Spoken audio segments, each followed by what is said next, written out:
बहुत बड़ा सवाल उठता है कि क्या इस देश का जो विपक्ष है, जिसको आप इंडिया अलायंस बोलते हैं, ये हमारे देश के राजनीति के लिए क्या वाकई प्रोडक्टिव है या बड़ा खतरनाक है। सोचने वाली बात है। मैं आपको बता रहा हूँ, बड़ा लाग लपेट के मैं बात करता हूँ।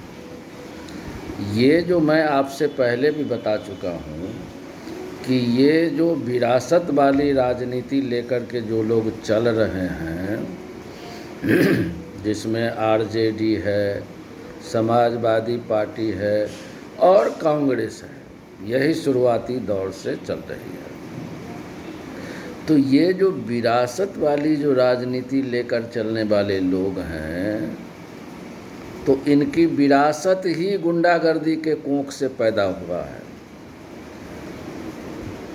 आप समझ रहे हैं इस बात को? ये लोग इतने खतरनाक हैं हमारे देश के लिए कि वास्तव में ये सरकार का विरोध नहीं कर रहे हैं, कर ही नहीं पा रहे हैं, क्योंकि ब्रेन डेड है। इनके पास कोई ऐसी सोच, कोई ऐसा विचार है ही नहीं कि जिससे देश का बेहतरी किया जा सके। अगर एनडीए बढ़िया कर रही है तो हम उससे बेहतर करें, हम पब्लिक के नज़र में ये दिखाएं तो सही बात होती है। पर ये लोग हैं क्या? ये लोग, इनको समझ में ही नहीं आती है कि ये कर क्या रहे हैं। अभी SIR का मुद्दा था। ये लोग चाहते थे कि बिहार में जो इलेक्शन हो रहा है तो उसमें सीमावर्ती इलाके में बांग्लादेश और क्या बोलते हैं, रोहिंग्या जो मुसलमान हैं, ये लोग बहुत ज़बरदस्त तादाद में अपनी नागरिकता, अपना वोटर कार्ड बना चुका है। इनको न हटाया जाए, इन लोगों की ये मंशा थी। ये लोग अपने वोट के लिए, क्योंकि ये मुस्लिम लोग हमको वोट देते हैं और ये जो बांग्लादेशी हैं या रोहिंग्या है, ये लोग हमारे वोट को ऐड करेंगे। ये लोग देश के सुरक्षा से खिलवाड़ करने पर आमदा है। तो एक तरफ बिहार में सर का विरोध हो रहा है, दूसरी तरफ चूँकि वो बार बार हार रहा है तो खुद ही कह रहा है कि वोटर लिस्ट में गड़बड़ी है। इलेक्शन कमीशन पर लांछन लगाता है। अब आप बताइए कि इलेक्शन कमीशन बुलाता है आदमी को कि भाई मेरे पास आओ, डिस्कस करो, तो कल आपने देखा बैरिकेड तोड़ तोड़ के कूद रहा था।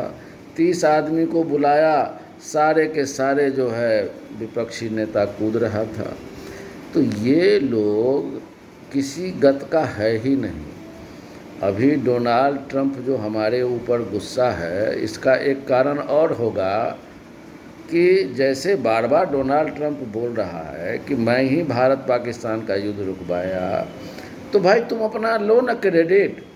भारत सरकार ज़्यादा बोल नहीं रही थी, लेकिन यही राहुल गांधी बार बार नरेंद्र सरेंडर कह के एक तरह से अपने देश का अनादर कर रहा था और मजबूर किया संसद में बोलने के लिए कि डोनाल्ड ट्रंप का रोल नहीं है।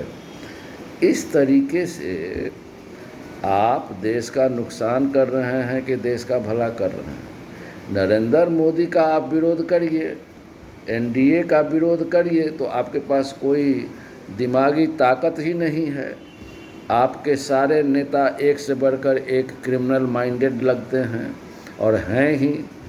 तो ऐसे में जो आपके अपने देश का जो विपक्ष है, आप खुद जज करिए कि ये लोग सत्ता में चूँकि बहुत दिन से नहीं आया है, इसको मलाई खाने का जो मौका है वो नहीं मिल रहा है, तो सिर्फ अफवाह, भ्रम की स्थिति पैदा करके गलत बात को संघर्ष के रूप में ले जा कर के सिर्फ इसका एक ही इरादा है कि किसी तरह से हम शासन पर बैठें ताकि लूटने का जो हमारा सिस्टम है वो कुछ मौका मिले। इसके अलावा कुछ नहीं है। आप खुद इस पर विचार करिएगा और चैनल को ज़रूर सब्सक्राइब करिएगा। मैं फिर नया सब्जेक्ट को लेकर के आपके सामने उपस्थित हूँगा। तब तक के लिए आज्ञा दीजिए। जय हिंद,